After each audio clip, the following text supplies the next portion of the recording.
Male, maybe Latino, late teens, dark jacket, some kind of cap. All right, you get a look at his face? Sorry, I was too busy looking at his gun. I understand. Thank you. Hey. Hey, sorry to wake you up. You didn't. I was helping the twins with the science project. What do we got?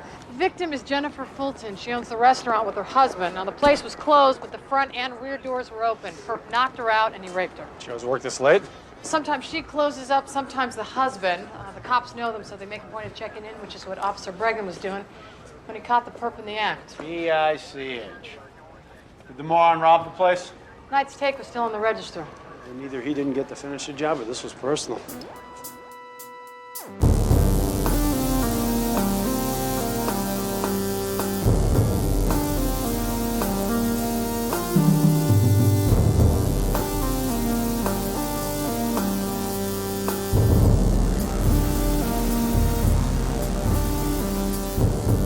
In New York City, sexually based offenses are considered especially heinous. These are their stories.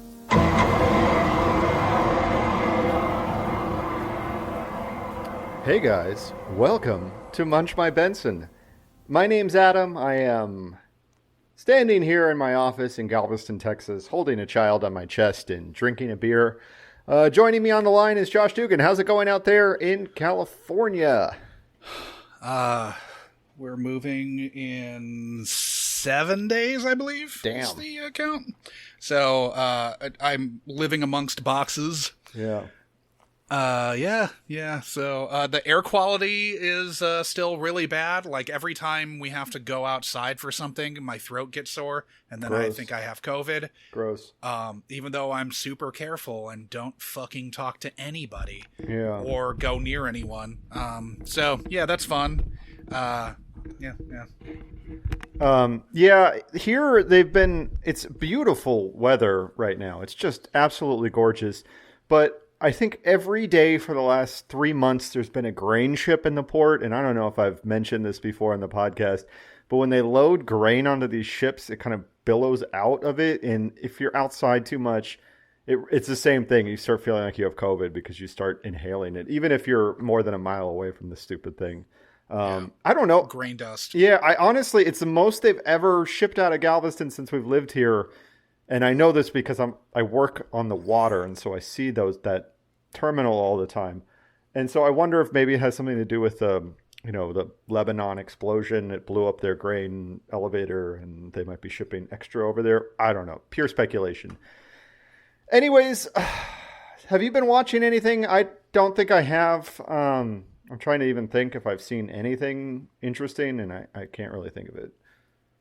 Yeah, I've been watching. So I've been watching a lot of stuff on Criterion. Cool. So I watched a bunch of Terrence Nance shorts. Okay.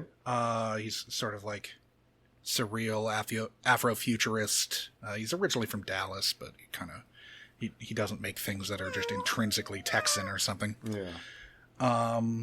So watching that, we've been watching Vita.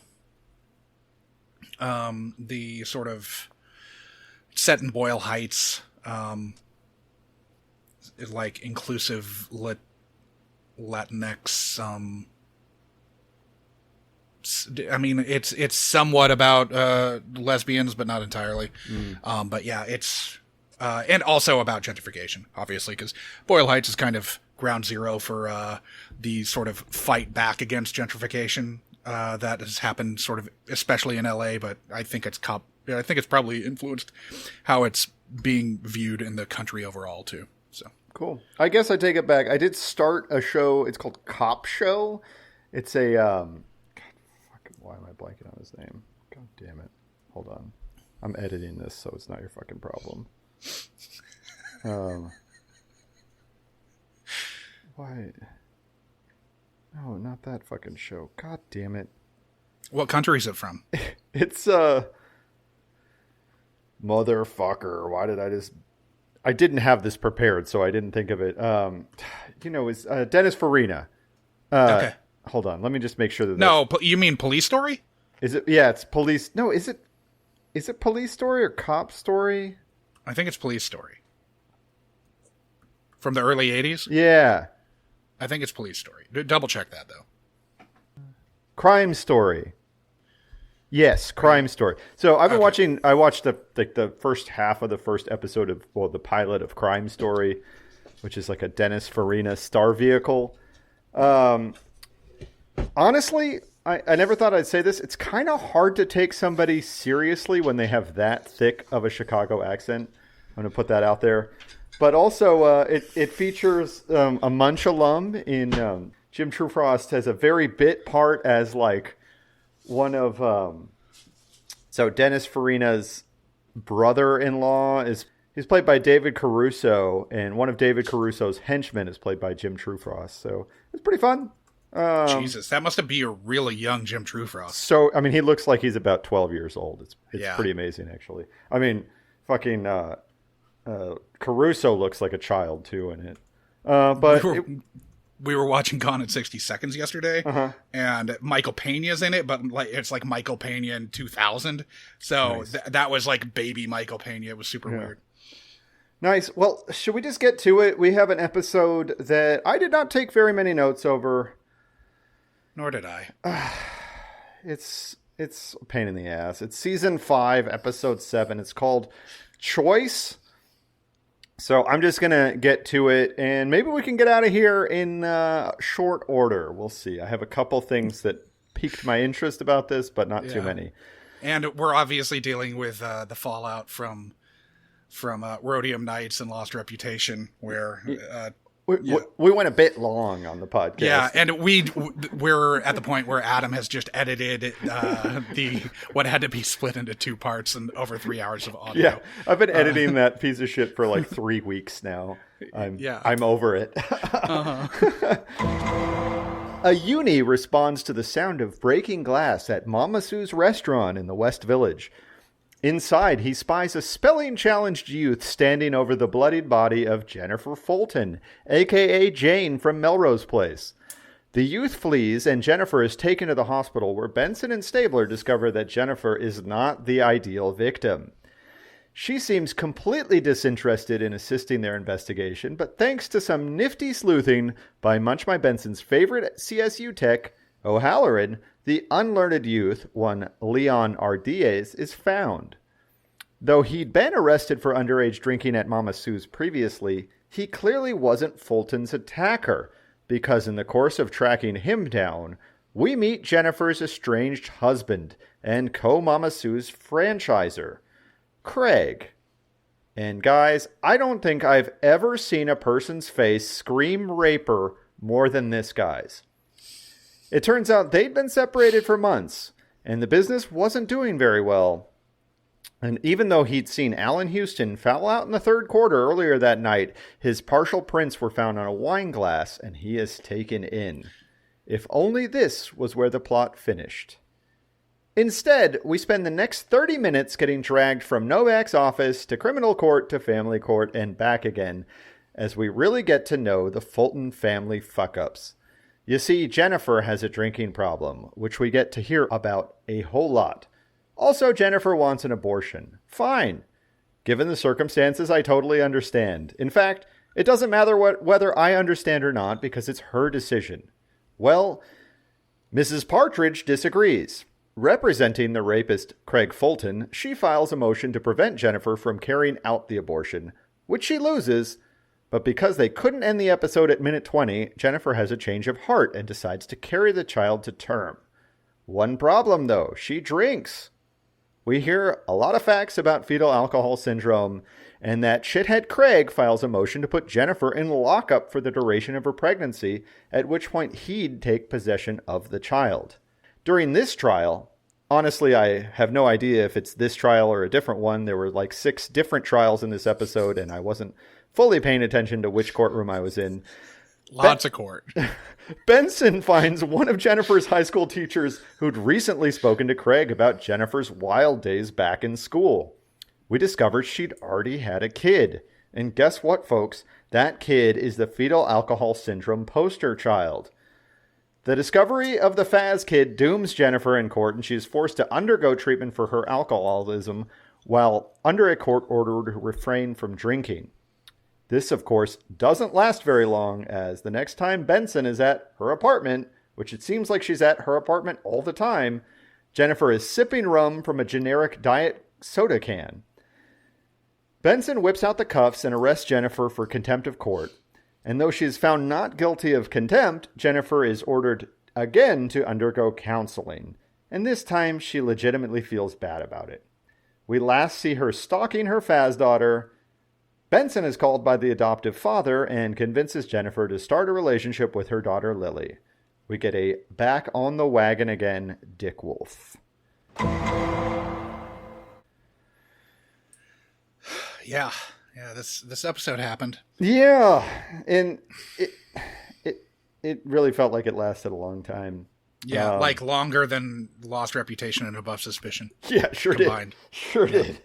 But before we get to this, because I think what we're drinking is more interesting than this episode. What are you drinking, Josh?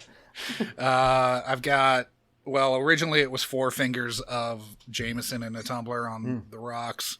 I'm also drinking a watermelon Waterloo sparkling water. Oh, yeah. Refreshing. Yeah. Yeah. How about yourself, buddy? I'm drinking a Pit Pat. It's from Galveston Island Brewery. We actually have a very nice small brewery here in Galveston. Now, is Pit Pat a pansexual spokes thing? Pan-ethnic spokes thing.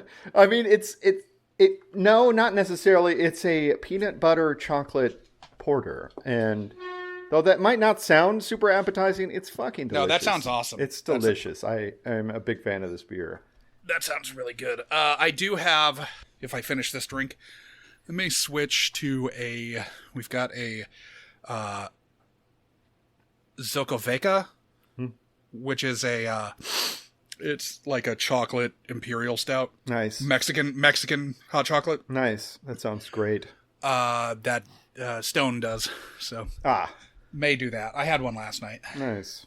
Yep.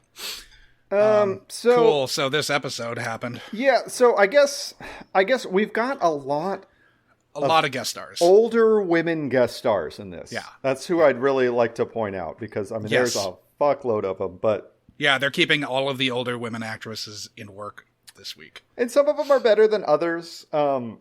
Yeah. I gotta say, I mean, first off, I don't know, Shirley Jones, who was the lawyer, the kind of Catholic the Catholic anti-abortion lawyer. I really thought she was going to be like the whole second half of the episode when I saw her. Yeah, but she really didn't have much to do. She was just supposed to be the shrill like anti-abortion lawyer. Yeah, they set her up like she was going to be in it a lot, and she was hardly in it at all. Yeah. And I guess I was a little disappointed with that. But yes, of course, Shirley Jones, exceedingly famous. Yes, yeah. So she won a Best Supporting Actress Oscar in 1960 for Elmer Gantry. She was nominated for a Golden Globe for Best Actress in a Comedy or Musical for The Music Man in 1962. Yeah. Her first film role was as the female lead Lori Williams in Oklahoma. She's probably most well known, sadly, given those credits, for her role as Shirley Partridge, the matriarch on The Partridge Family. Yeah. And she was actually David Cassidy's stepmother in real life. She's the mother of Sean Cassidy. I believe David's the only child from the Cassidy father that she married, the only child from that first marriage. And then Sean Cassidy, I believe I've name dropped him before on the episode or on the podcast. He was the guy who created American Gothic, the show from the mid 90s, the good one, with Paige Turco, Gary Cole, Sarah Paulson, and Lucas Black. Nice. Yeah, but she an Academy Award winner is in this movie or in this episode and does nothing. I mean, yeah, and but to be fair, she also normalized Gary, Indiana, and the entire state of Oklahoma, both of which are pretty terrible things. So, so we probably need to talk about Josie Bissett. Yeah, Josie Bissett, I guess next. She's the star. Yeah. I mean, she's in a whole lot of this episode. She's playing Jennifer Fulton. She was Jane Andrews Mancini in 172 episodes of Melrose Place. Yeah. She was main cast on 90 episodes of The Secret Life of the American Teenager, the show that sort of, in my mind, is responsible for Shailene Woodley, her like career. That was sort of her breakout role. I can't remember. That was on ABC Family, I believe. She had a recurring part as Kara on 16 episodes of The Hogan Family. So post Valerie Harper Hogan Family. And then now she's fallen in with Hallmark and is making Hallmark movies in the Wedding March series. I think there are like 5 of them now. She was also Robbie Krieger's girlfriend in the Doors. Yeah, I was going to mention that, but she's so far down the list of credited actors. Like, on Wikipedia, she's, like, the last of probably 30. And I was like, I feel like she didn't have the screen time to justify talking about the Doors movie. That's right. The gypsies had no homes, the Doors had no base. But don't let that scare you, my friend. Let that liberate you. Because when you're free-flying with the Doors, man, what do you need a safety net for? Viva la Doors! Viva la Doors! Relax. Listen. So I guess the next famous actress from years past is Beverly D'Angelo. She, of course, is probably easily most famous as Ellen Griswold from multiple National Lampoon's Vacation films. Again, I'd posit, sadly, she's the most well-known for that. I guess she was in American History X also. She had a big role in that. Yeah, well, she was nominated for a Golden Globe for Best Supporting Actress for her turn as Patsy Cline in Coal Miner's Daughter. That's right, yeah, she was Patsy Cline. Yeah, and she won an Emmy for her turn as Stella in a like mid-'80s TV movie version of A Streetcar Named Desire. Now, she was in Hair, the movie Hair that was obviously adapted from the hippie nudity play. She's in Entourage and the Shooter TV series also. And in 1981, she married an Italian duke. Oh, that's nice. And she had twins with Al Pacino in like 1999 or something. Our next actress from the distant past is Mariette Hartley, who played the hotshot lawyer who defends Jennifer Fulton through most of the episode. Now, I know her best as Sean Astin's mom from Encino Man, but she has a million credits going way back. Oh, yeah. So I went down a weird rabbit hole with her. I knew I'd just seen her in something, and I had just seen her in the season 6 premiere of the Rockford Files. Weird. Called Paradise Cove. It's the one where they're searching for gold. Yeah, I love that. It's a 2-parter, but it's a good 2-parter, right? Yeah, well, she's nominated for an Emmy for Outstanding Lead Actress in a Drama Series for that, but we've both seen that whole season of Rockford. She's only in that, like, the Paradise Cove episode. Okay, gosh, I guess which is super fucking weird. The weirder thing is she won Best Lead Actress in a Drama Series the year before for playing being in The Incredible Hulk, which is another thing that she was just like an episodic actress in. She married it's David Banner in the show, right? Not Bruce. I guess, yeah. Vaguely so she married Bill reruns Bixby's of that character.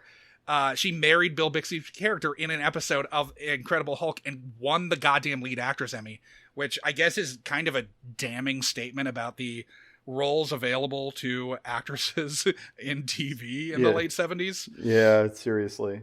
She was nominated for Best Lead Actress, an Emmy for comedy. She was in a short-lived local news sitcom, Goodnight Beantown.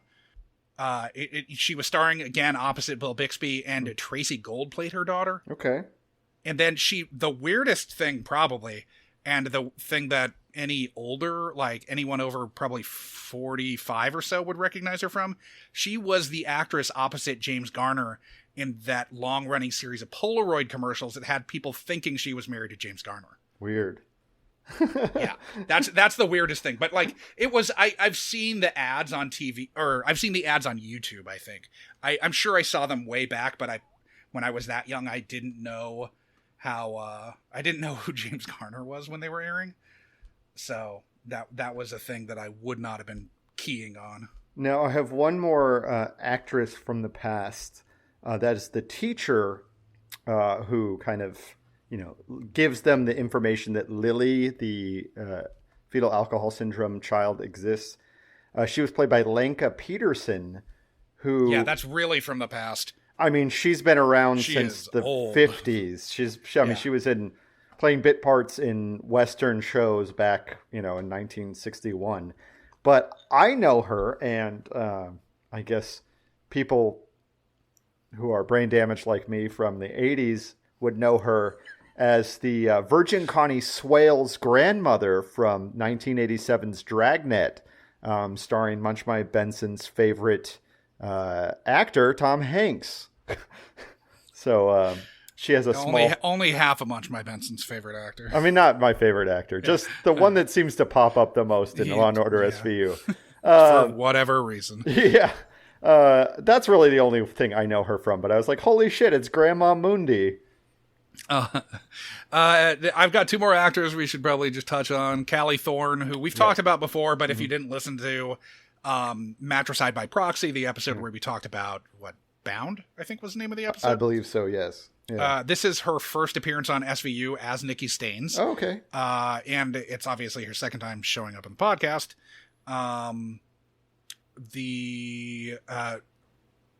We talked about her then, but it should probably be reiterated that she was in the same unit as Munch on Homicide. Yes. And she was McNulty's ex-wife in The Wire, yes. Both of which are in this shared universe. So this is the actual first time that your brain would be melted by seeing Callie Thorne on SVU, because she is very much a person in this universe twice over before this. Now, the last person to talk about, of course, is Craig Fulton, the shithead husband. Rick. He's played by Rick Aiello. Uh-huh. Now, Rick Aiello's face has the same texture and smoothness as Mickey Rourke's ass does in The Wrestler. I think that's the easiest way to think about it. It's kind of got this thickness to it that is very unsettling. It's extremely off-putting. But it's human leather. Yeah, it's so gross. But he is well known in things. He was in Do the Right Thing, which is probably the most famous thing he was in. Yeah. But he was also in Twin Peaks Fire Walk with Me, and I could not for the life of me remember this guy in Twin Peaks Fire Walk with Me. Nor could I. Because he played Cliff Howard, but I don't know who the fuck he was. Yeah, so Cliff Howard was... So... if you remember Fire Walk with Me, it kind of takes place... I try to forget it. Almost two different time periods going on, but it's before the events of season 1 of Twin Peaks. And in it, we see Bobby Briggs, that's Colonel Briggs's son. Colonel Briggs, of course, being one of our big bald bosses, Don Davis. Don Davis, sorry. But Bobby Briggs was Laura Palmer's high school boyfriend, who eventually becomes a sheriff's deputy in The Return. But regardless, at this point, Bobby is like a ne'er-do-well coke dealer at high school, and he shoots Cliff Howard, played by Rick Aiello, who's a corrupt sheriff's deputy from the next town over, from Deer Meadow. And he did not look anything like the, shoe leather man that he looks like in 2003. That is for certain.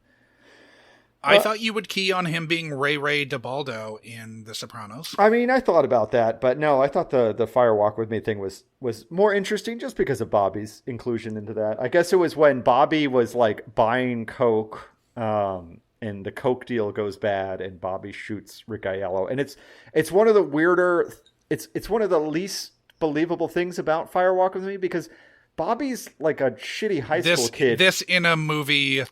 Or in a movie full of unbelievable things. Yes, I understand. But at this point, like, before Twin Peaks happens, like, Bobby's just like a shitty high school kid. That's what we're supposed to think of him as.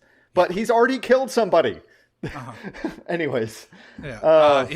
We should also mention, obviously, Rick Aiello is Danny Aiello's son. Yeah. Okay. And most importantly, in my eyes, he was a stuntman in Shakedown. Really? Rick Aiello was? Yes. Really? Easily his coolest credit. No, by far. Yeah, that's awesome. Yeah. I've got one last actor note. The actor Victor Rasek, who is playing Leon Ardies. Mm-hmm. He was the male lead in last year's ABC hour-long romantic dramedy, The Baker and the Beauty, which was adapted, I think, from an Israeli show. Okay. He was also main cast in HBO's How to Make It in America, and he played Anastasia Steele's best friend in Jose in the 50 Shades movies. So let's dive into this. Yeah, let's do it. I think I'm just going to say there's really only two things I care about in this episode, and I think you're going to be interested in what they are, because I don't think they're what you expect they are.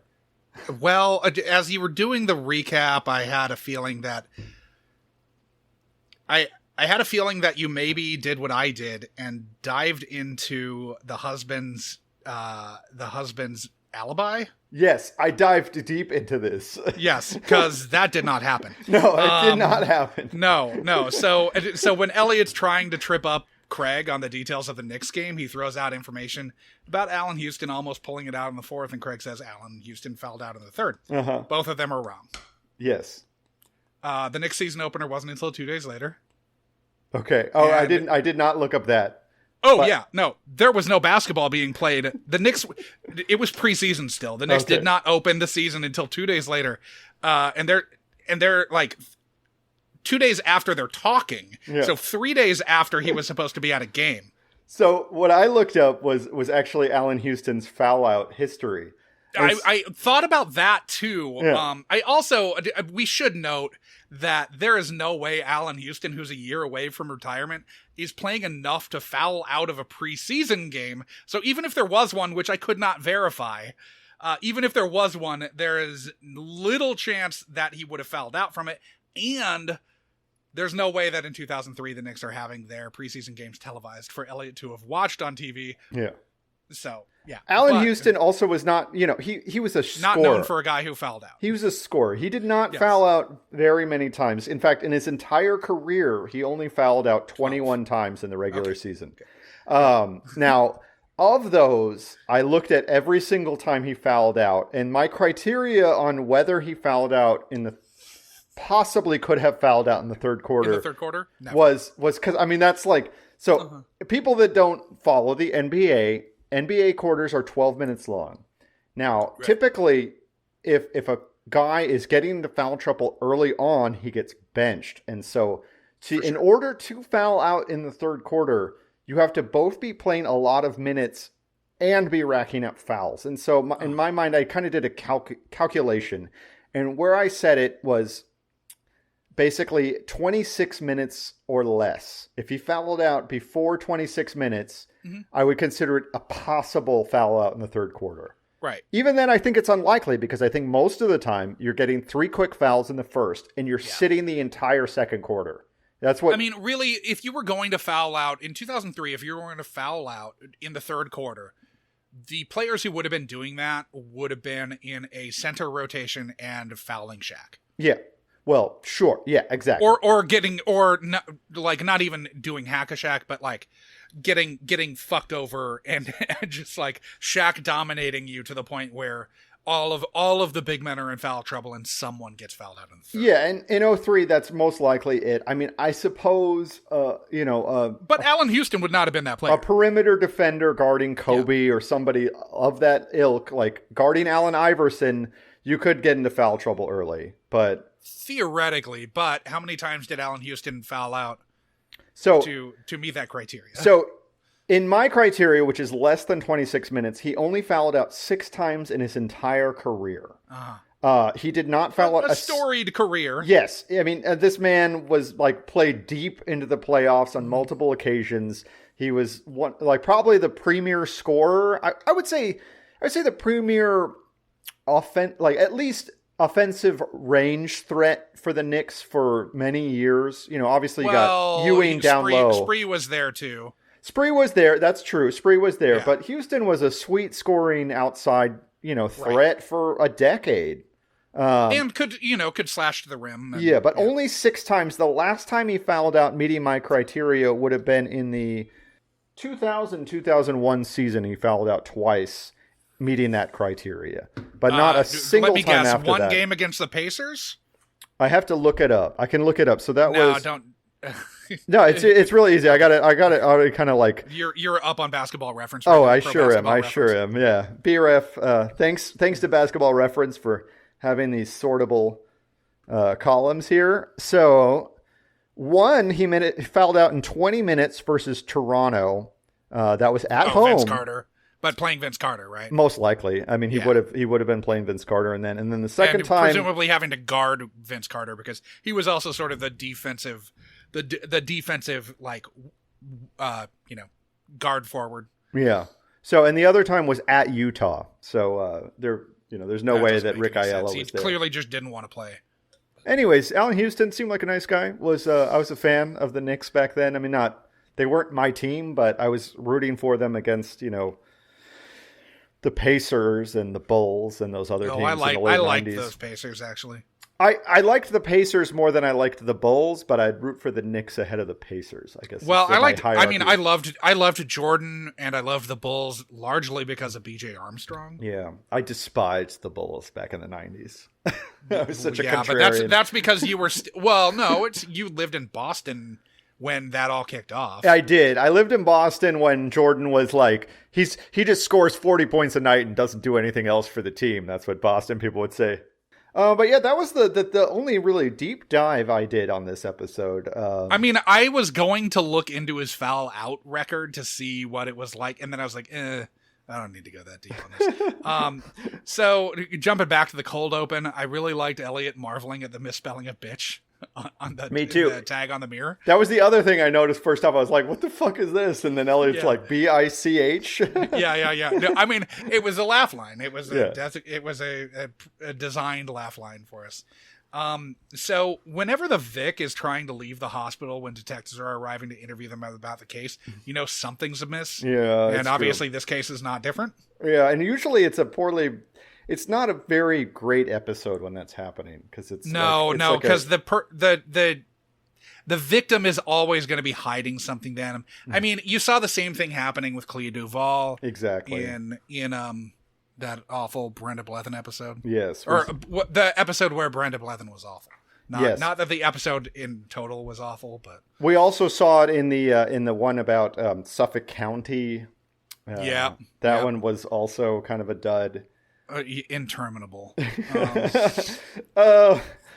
But so Cragen has this thing with drinks, right? Where drinks appear in Cragen's hand without him having to take any actions. So we've seen it before where he walks up to a vending machine, does not put any money into the vending machine, and just gets a soda out of it. We were watching, and Jackie marveled at that also. She was like, wait, what the fuck? He didn't even order whatever that was from... Like, he was just handed a drink from the guy in the stand. And I was like, okay, I mean, it is weird, but it's possible that this is like the coffee truck outside of the... It clearly was. It was a coffee. It's the classic New York coffee cup. Yeah. But at the same time, even you've worked in coffee for many years, so have I. Even the people exactly what they're getting and you can hand them their drink, you still make some kind of eye contact. There's a nod or something. Cragen just doesn't even look at him, hands him money and takes a coffee from him. I just noticed that. Yeah, Okay, so obviously we both worked in coffee shops for quite a while. I worked in coffee shops for 9 years. Yeah. And I saw someone walking towards me from afar, and I would start making their drink already. I mean, yes. Yes. However, I think that Cragen would at least give him a nod, an acknowledgement. Even if he didn't even say anything, just give him a nod. But he doesn't even look at the guy. Okay, so if you're the guy out there... If you're the guy in the fucking truck out there, I would assume that you're there every day. Yes. You see the same cops over and over. If the cops by themselves getting their coffee, then sure. You shoot the shit. Sure. But they're in the middle of something. Yeah, if they're with two other people and you would know that he's even if you didn't know he was a captain, you'd know he had heat and people answering to him. Yeah. And so I get where you like sort of pick your moments. I think, but it's still it is weird. It does play odd. And only because I was the coffee person who would just like fucking have someone's drink before they ordered it. It's definitely a morning thing too. In the afternoon, you would never do that, but in the morning, like, right? Yeah, a morning thing. Everyone's just going about their business. Yeah, I don't want to talk to them, and they don't want to talk to me, and so everybody's in a hurry.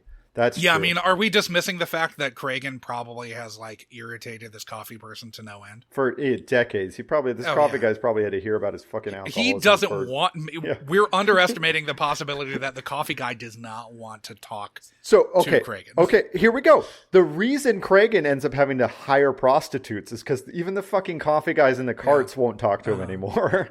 Going back to Russian brides and our 3-episode. It was 3 SVU episodes and 3 episodes of Munchie Events. It sure was. Yep. O'Halloran breaks the case. He finds the smoking gum, which I thought was a funny little line, but not that funny. And we get Beverly D'Angelo, who also seems like she's going to be a huge part of this case when she shows up. You know, she's abundantly recognizable. Can we talk about how much of an asshole she is for fucking with O'Halloran's lunch? Dude, but she's extremely checked out, too, I feel like, acting-wise. I don't know. I feel like she's kind of chewing up the scenery. It's also, this is weird. The scene where she goes down to CSU. Goes down to the CSU. This is like a really rare instance of a defense attorney serving as the deliverer of the exposition dump. It is weird. It is very weird. That she breaks down the entire incident about which her client is being questioned. Yeah. She also clearly gets her client off their radar right quick, like establishing that Leon could not have done this. Yeah. Which we already knew because we'd already met Rick Aiello. Obviously, we'd seen him, and he's the raper. Obviously. Yeah. But she, in keeping with beautiful sandwiches being featured heavily in SVU, when Beverly D'Angelo walks into CSU, she walks straight to this just absolutely gorgeous looking sub. It's like she manhandles it. Half of this, it looked like it was Genoa salami to me. Couldn't tell exactly. It had a big bite taken out of it. And she says, "Why isn't this in an evidence bag?" But yeah, she's like holding the bread that O'Halloran's supposed to put in his mouth. She's not like picking it up from the wrapper. I mean, obviously we're looking at this sandwich handling in a pandemic through pandemic eyes, I guess. But still, like, where's Beverly D'Angelo? A pandemic that is not about to go away because we just found out that goddamn Trump's administration didn't order more vaccines that's from cool. Pfizer when given the opportunity. And so like after the first batch, we're looking at the next batch being available from Pfizer in June. Oh, that's cool. That's nice. Yeah. Good times. Thanks guys. So I don't want to think about the downfall of our society, but I do want to think about it already fell, Adam. That sandwich though, Josh. Did you see it? It had like 2 pounds of salami in it. Yeah, I had some pretty good sandwiches the other day. There's this fucking sub place called Fat Sal's that is Jerry Ferrara is one of the co-owners of it. Jerry Ferrara being Turtle from Entourage. I guess speaking of Beverly D'Angelo, who was in Entourage. And so we had some Phillies delivered the other day because we were just watching some videos. We were just watching YouTube food porn. And there was a Philly scene in one of them, and so now we're both. I think it was a Babish Philly cheesesteak episode. Nice. So we ordered some Philly cheesesteaks, and then we had a like deli style large sandwich that we saved and split the next day. But it was nice. I got to tell you, Josh, one of the best sandwiches I've ever eaten in my life is in LA, but it's going to be a road trip for you, so I don't know if you're going to have time to get down damn there. It. It's down in Torrance or it's in San Pedro. San Pedro. Yeah, it's in San Pedro. There's a fucking awesome Italian deli in San Pedro. I love San Pedro. Like, Yeah. if we ever move back to LA, I kind of want to live south. That's there. where I'd want to live. I mean, Yeah. if you want to work in Hollywood, it's a pain in the ass because it's a lot of driving. But Yeah, but who says I want to do that? I really want to be more like one of the characters in Lodge 49. yeah, dude, no, San That's Pedro South Bay life. is the tits. It's like it both halves because San Pedro is split. It's like half of it is like a neighborhood in New York where it's Yep. tall buildings and it's dense, and the other half is like a hill which has the Korean Bell on it. Which Yeah, is very yeah. famous. I've been to the Korean Bell like 4 times in the last year. But they're like cool little bungalows up there on the hill. It's both of them are well, and there's that fucking nice. there's the weird like military. They only do like harbor surveillance, but that's up there too. Yeah, well, and then there's like the sunken neighborhood at the end of San Pedro, Yeah. where this whole neighborhood like sank into the sea during an earthquake, and that's pretty fucking cool. I love it there. But this No, fucking San Pedro's awesome. I like Long Beach too, but San Pedro's yeah, this deli. San Pedro's great. Oh my god, this deli is good. So it's like there's San Pedro is like a Croatian downtown? neighborhood. Yeah, it's in the downtown okay. part. Yep. But I highly recommend. I think it's called like A1 Deli or something. It's some very bland name, but holy shit, it's good. San Pedro is a classic Croatian neighborhood, and apparently you can get excellent Croatian-style pizza there, which is a rarity in LA. Pizza just being good at all, from what I understand. Yeah, this is the fucking worst. Massa's okay. There's a Massa is like a Chicago deep dish style place in Echo Park. That place is okay, but that's not really pizza. Yeah, I mean, that's you're saying that Chicago style place is all right. And Chicago style deep dish, not the Chicago style thin crust, which I get. Chicago style thin crust I actually like, but deep dish, that's not pizza. No, it's. I mean, I'll fuck I don't with that, mind but I deep don't dish, think- but it's not pizza. No, it's not. Detroit style deep dish is pizza. That's different. That's different. That's sacred. I am already planning a trip up to fucking New Haven to eat pizza at some point when we're up there. Yeah, New Haven style pizza is so fucking great. But now we're just way off the rails on pizza. Way off. Anyways, so back to the show. What I want to know.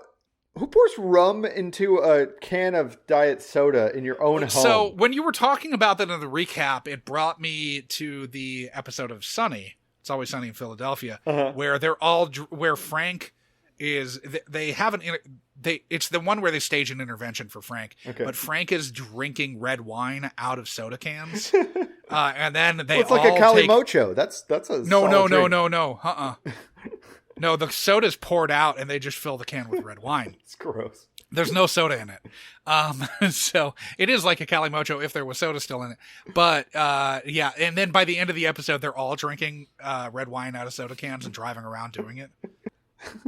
I mean, I was in high school. I've definitely like poured liquor into a can of soda before, but oh, for sure. Don't think I've done it since then. No, I've definitely done it since then. It's fine. I get it. I'm just going to go back to that sandwich because there's clearly a sandwich spot near the SVU studios. So I got to track that down because it's going to be a good spot. And I need to find out where that is. So there's a lot of polemic in this episode. And that's what I really don't care about talking about. I don't care about like making people feel guilty for having a drink or two during their pregnancy. I don't care about people changing their mind about their abortion. Okay, so this is Novak's third episode. Yeah. So we get the sort of predictable Stabler and Benson pushing back against her decision to let Craig plea out. Yeah. Well, actually, Novak's fourth episode, of course, but third episode. Well, yeah. Sorry, the third episode as quote Casey Novak. Because obviously Amelia Chase is Casey Novak. Yes. Whirlwind of courtrooms, and none of those scenes were that's not usually what makes for an interesting episode. Yeah, I mean, this one was definitely following along the line that Elliot tells Benson in the very first episode, which is we don't get to pick the Vic. And this is definitely one they say at one point, rape victims have to be perfect in order for you to prosecute their attackers. I think Benson says to Novak. But there's a lot of moralizing about an issue that is annoying. And in fact, you could say even that when they're moralizing about fetal alcohol syndrome, they throw some like racist barbs because they're talking about a crackhead mother at another point. Yep. And I'm sorry, but like if you said cocaine, it's a neutral thing potentially, but when you say crack, we all kind of know what you mean. Yeah, yeah. And, I mean, this episode turning into a diatribe on fucking fetal alcohol syndrome is not what I was expecting, and it's certainly not what I wanted. no, exactly. And it just killed it killed my buzz, Josh. Totally killed my for buzz. sure. Because when I saw like the stuff with Beverly D'Angelo was fun. Like, yeah, she was chewing up scenery and CSU, and it was like she was fun. Basically, up to her was fun, and then after that, you get the BICH. I would posit that there are a few more moments that are actually fun. Okay. The one that sticks out to me the most is Elliot, did Kathy drink when she was pregnant? A glass of wine every now and then. Why? I've been reading this FAS literature. Do you know that even one night's drinking can cause fetal alcohol syndrome? I didn't know that. Guess we just got lucky. Right, but knowing that now, if she got pregnant again, would you let her? If Kathy got pregnant again, I'd shoot myself. Seriously, look, she gave me 4 healthy kids. I trust her to make her own decision. I mean, that's maybe the best line that's ever come out of Stabler's mouth. Yeah. And then, of course, she does get pregnant again. Yeah. So it's an empty threat. But still super funny. And I would say that Elliot saying, you know what, I've got 4 fucking kids, and like she fucking, you know, I basically like I trust Kathy to do whatever. Mm-hmm. You know, I'm not going to fucking monitor whether or not she has has one too many drinks occasionally while she's pregnant. Yeah, I know, because it's such like Jackie was talking about this earlier when we were about to record, and she was sort of like, you know, it's such a fucking American thing for people to be like so concerned about whether or not some woman is having a drink or two while pregnant. Exactly. No, it's the sort of thing where random strangers will come up and like accost you. You know, and it's like, fuck Americans. off, man. Wear a goddamn mask, you fucking asshole. Yeah, exactly.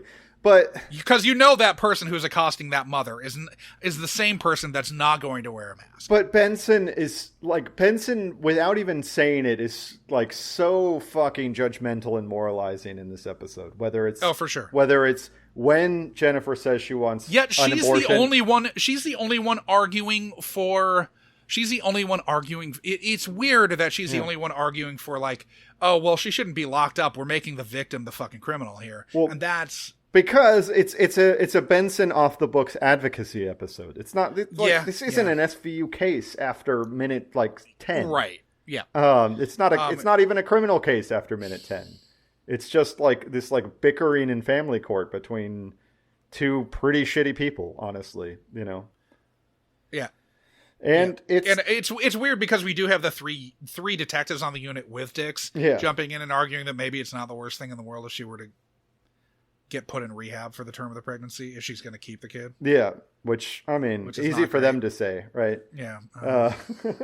Can we just put this one to bed and rank it and go home? Let me just see. Oh, I've got okay, so Lily, who the actress playing Lily, Catherine Roberts, she actually has fetal alcohol syndrome. Okay, that's weird.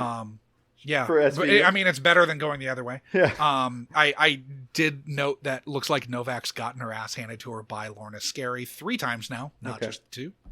And then lastly, the thing that's really inside baseball, but one of the jurors in the final court scene, if I'm getting specific, the second from the right in the second row looked like Laura C. Hall. Interesting.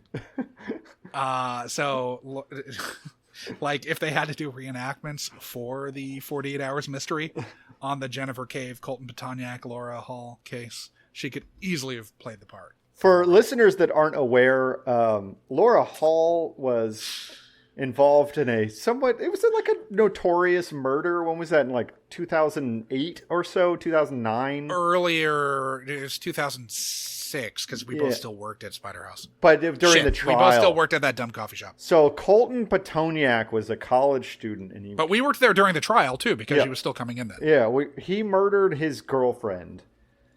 And he called in a panic, he called his ex-girlfriend, Laura Hall, to come over to his apartment to help him out. And Laura Hall said, well, we should chop up the body and then head to Mexico. That was, in the bathtub. Yeah. So they chopped up the body in the bathtub. Of his West Campus His West Campus apartment, which West Campus back then does not look like West Campus does now. It's been totally redeveloped. Yeah, no, this is very dodgy then.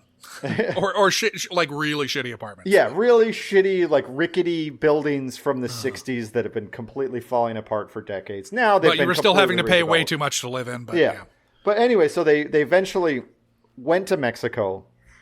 They they crossed at Eagle Pass, and so they were in Eagle Acuna. Pass and Acuna. Yeah. Acuna, Ciudad right? Acuna. Yeah. And so they were turned over by the Mexican authorities when they were found out to U.S. police. And when the police asked Laura Hall, "Why did you do that for your ex-boyfriend?" she said, "That's just how I roll. That's just how I roll." Anyways, we think about Laura Hall more than most would because she was a regular customer at the coffee shop we worked out in Austin, Spider House, during her trial. And so we would see her before court dates, and you could tell she was dressed up for trial. She had also come in before. Yeah. And when Johnny Walker was a shift manager, he had seen someone at her table like tip over a drink, and then that person tried to come up and say, like, they were halfway through the drink and tried to come up and say, oh, their drink spilled and wanted another one, and Johnny had like seen this happen, and he said, no, I'm not giving you another drink. I saw you like tip it over to make it look like it spilled to get a free drink. And so that person and Laura flipped out and said, told Johnny that they were gonna fucking kill him. And then, like a month and a half later, she was chopping up a body in a bathroom. Yeah, she's a sweetheart. I hope she's doing all right. I know she's in prison. Yeah. Not about to get out, so... Anyway, cool. So that's a fun diversion. Yeah. So Josh, these diversions make it sound like we had a lot more fun in our lives than we probably actually did. Yeah. Yeah. So let's rank this thing because my child's Yep. waking up and I think he's about ready to eat. And we're pretty much done with all our notes. Oh yeah. We could have been done with I these did notes so mark long it ago. at 24 minutes and 15 seconds into the episode where Cragen says, whatever we think doesn't matter, this isn't a special victims case anymore, so we should move on. Unfortunately, that did not happen. Cool. All right. So since Adam's got a child strapped to his chest, we have a 4-tiered ranking system in which we rank the episode in terms of overall quality. These are all 1 to 10 scale. Overall quality of the episode, the quality of the performances of the guest stars, the how problematic it was. Yeah, how problematic the episode was, with 10 being very problematic and very good for our standards, and then the breadth and depth of destruction done unto characters in this episode. So I want to start with that last one because I really don't think very many people's lives were thoroughly ruined. No, I mean, I'm having a hard time thinking of anybody that's life was like maybe totally ruined. shithead Craig Fulton. Yeah, but we don't even know what he gets sentenced with in the end. We don't see that trial. He doesn't get sentenced. Right? Yeah, because he pleads out. Lily has fetal alcohol syndrome, but she's had it for like 10 years, and she seems to have a loving, caring family. And maybe the bun in the oven has FAS. Maybe, but I doubt it. Maybe. I doubt it. Anyways, one. Easily one. Nobody else. I mean, the only other person I can think of that maybe had their life ruined was O'Halloran because Beverly D'Angelo, the manhandled, fucked with a sandwich. Yeah. So 1.5 then? No. So how problematic was it? It was problematic. It was problematic. But we got a lot of moralizing. We got a lot of moralizing about, people who are not carrying a child telling the person who's carrying the child what to do. Yes. We've also the bigger issue is victimizing the victim again. Yeah, and just like this whole episode was basically victimizing the victim. Right. And there's a lot of weird overreach with Liv too, where like, does she really need to be going back to her apartment over and over and over and over and over again? Yeah, exactly. She, you have a job to do, Liv. Like, do your fucking job. You can't save every victim's life, from the ground up. But that being we don't said, know what happens to Victor Rasuk, and he misspelled. Sorry, Victor Rasuk's playing Leon Arguez. Yeah. Yeah. So he is what, criminal trespass is I think what they get him on. Yeah, he's definitely has a record, but I think he was a minor still, so he's probably doing some time in jail. He's at least not a legal drinker. Yeah. So yeah, I mean, it's probably just more probation. Yeah, hopefully. Exactly. So he had a good lawyer too. So. But he's a brown man, and so they're going to get fucked over by the system. That's true. I'm trying to think of who else, like what other problematic things. So I mean, it's like a 3 though, because it's a lot of moralizing about stuff that's irritating, even though there is stuff that's inaccuracy with the NBA season and Allan. Yeah, Houston's right. career. Like Allan Houston is a classic star. Like at least why is this show deciding to fucking throw him under the bus? Yeah, have say Oakley fouled out, something like that, right? Or Anthony Mason. Yeah, Anthony Mason. He would foul out. He's the guy. I don't think Anthony Mason's still on the Knicks. I don't remember who's on the Knicks. 0203. Yeah. Probably not. Even John Starks would foul out before fucking Allan Houston. I would. Grandmama probably would have also. Yeah, exactly. There you go. So guests. There's a lot of. Wait, guests. did we come down on this ranking for the last one? Oh, I said 3, but okay. I'm fine with 3. I'm listening to pushback from you if you have any. I don't have any. Okay, guests. There were a lot of guests. They carried this episode, but were they good?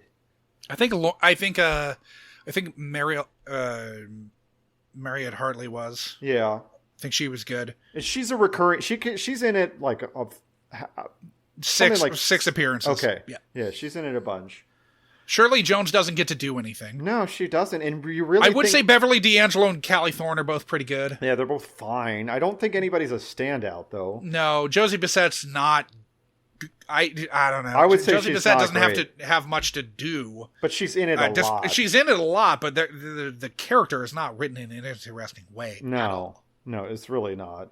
I would give this a 3 again personally. Yeah, because it's just like there's what it has in numbers, it lacks in any kind of depth. Right. Yeah. Because again, aside from I do think the Beverly D'Angelo scene in CSU. It's a fun scene, awesome. But that's like minute 11 or something. It's really and early. that's about as much fun as you could have while someone's doing an exposition dump. And like Rick Aiello is like really gross, but he's not even in it that much. Yeah. So quality, last part that we rank things on. 3, I guess. I would say 2 or 3, but if you say 3, I guess I'm fine with a 2. I think of 2 because I really think this episode had promise. Yeah, and then it just goes down this fucking. It just goes down the toilet, goes down the fetal alcohol syndrome toilet. And I guess I understand they have Novak's new, and they definitely have this thing where they feel like they need to overwrite new characters, and so make episodes where they really feature in it a lot. And making a law-heavy episode about fetal alcohol syndrome was a mistake. It's not interesting at all. Huge misstep. Well, that gives us a 2.25 if we give it a 2 for that. And that puts that's firmly at the worst. bottom tier. Third worst. It's above Chasing Demons. That was the Jesus. Winters is Coming. Yeah. Okay, so 4th worst. All right. It is below, which one is that one? Oh, below Glasgowman's Wrath. But Glasgowman's Wrath is more fun than this, which is saying a lot. It's basically it's only got 3 worse. It's got Asunder, Gone Baby Gone, and it's tied with Hot Mike Sandoval Came in the Back Door. That's Haunted. And again, if we were to go back to Hot Mike Sandoval Came in the Back Door, I think we'd bump it up because I think Hot Mike that Haunted was fun. Yeah, it was markedly better than this. It was not good, but it was fun, and there were things that I liked about it. Yes, there's very little. We keep talking about Hot Mike Sandoval comes in the back door. Yeah, we do. We will probably never mention this episode again. I can't imagine that I would, unless, Except for when we hit another really shitty episode. And then we'll talk about that in relation to this. Or maybe there's another thing with sandwiches. Because really, like, I've noticed a theme, and the theme is big, honkin' Italian subs. Oh, faux show. Anyways, do you want to roll the next let's roll the Josh? dice. I've got episode.lol queued up. Great. Right now. Thanks, Flet. Okay, so rolling the dice. Videotape is going, and okay. So we've got Melancholy Pursuit, which is season 17, episode 8. I think this is our first season 17 episode. I think it is also. The hunt for a missing teenage girl takes an emotional toll on Sergeant Dodds. Don't know who that is. It's Dodds' son. Dodds is Peter Gallagher. Oh, yeah, okay. Yeah. And DNA evidence becomes a crucial lead in finding the girl's abductor. This aired back in 2015. It has Sergeant Dodds, obviously. It's also got Alexandra Wentworth. And we've got a nice little post-season, 12 or 13 Tamara Tooney appearance. Oh, so that's nice. Yeah, that's nice. She was actually on the newest episode of SVU. So that happened. The newest episode of SVU was actually from where this episode is being recorded, which is the last episode before January, it's a weird reverse Amanda Knox interesting episode in the pandemic. Interesting. Was this the one that had Barbara come back? No, Barbara's going to be back in episode 4. This was episode 3. So, but yeah, Barbara's going to be a defense attorney in episode 4 of the newest season. So that's kind of cool too. Get paid. They're bringing Barbara. a lot of people back. Yeah. Anyway, yeah, so we'll see how this one is. I mean, they're 4 accredited writers, so I don't know what's going on with that.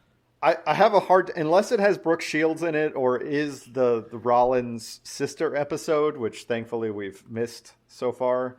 I can't imagine it's going to be much worse than Choice. Choice was no, for sure. such And a dud. like, it's one of those episodes. It's one of the episodes that like Warren Light and Julie Martin wrote. Okay. They're amongst the 4 writers, so I'm not super worried about it. It's weird being a Peter Gallagher centric episode, though. That is. And I think that is season weird. 17 is the first season that Carisi's on the show, so we might get some weird, like, they're playing around with Dodds, and I know Sergeant Dodds dies. Because there was No, Carisi was in 16 because he was in the Glasgowman's Wrath. Oh, yeah. Oh, so see, this is the first non-Amaro season? Yeah, that's what this is. Okay. That's cool. So, yeah, we haven't hit an episode, and I haven't watched these in probably, 5 years. So, anyway. All right, cool. man. Well, I got to get going. I got a hungry baby on my chest. And I don't intend to get him drunk. Cool. Yeah, don't do that. But although it's probably the ship has sailed for FAS, right? Yeah, FAS is gone. SIDS is basically can you gone wean now, him too. off the teat? Can you wean him off the teat with liquor? Is that okay? In the old days, that's the way you got him to stop crying was just to give him a little nipple full of whiskey. nip of whiskey. Yeah, exactly. Emphasis on the nip. Oh yeah. All right, guys. Yeah. So I'm gonna take off. So munch my Benson. Munch our Bensons. And I'll see you next time.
Sorry, I was too busy looking at his gun.